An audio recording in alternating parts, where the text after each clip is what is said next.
So when the day we wrapped that film, I made a post in my stories, and I was very vague, but I just said the project I just finished is a full circle moment for me, and my younger self is so happy right now, and that's exactly how it is.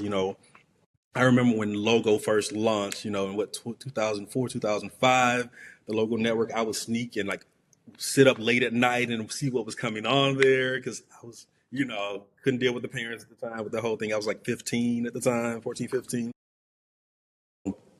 I think the first thing I saw on there that showed Black queer representation was the ski trip by my dearly departed friend Maurice Jamal. He passed away a couple of years ago.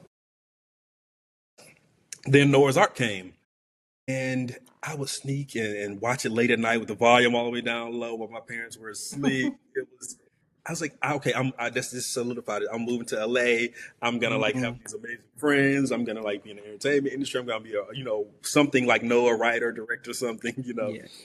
And so never thought that one, I would be in this circle of people years later.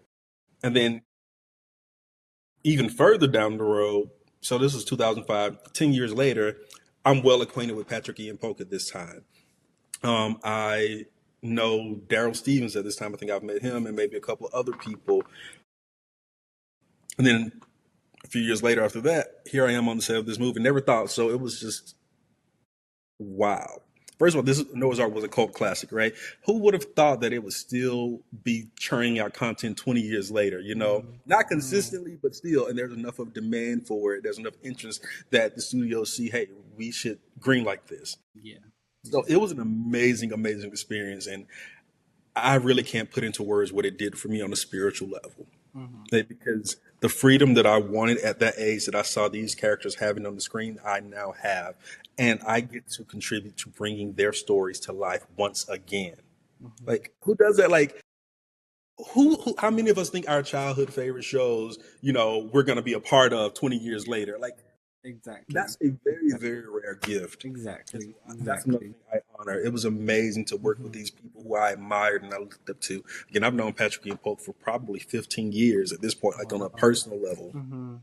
So when he called me about this, I was like, what? Are you serious? Shit, yeah.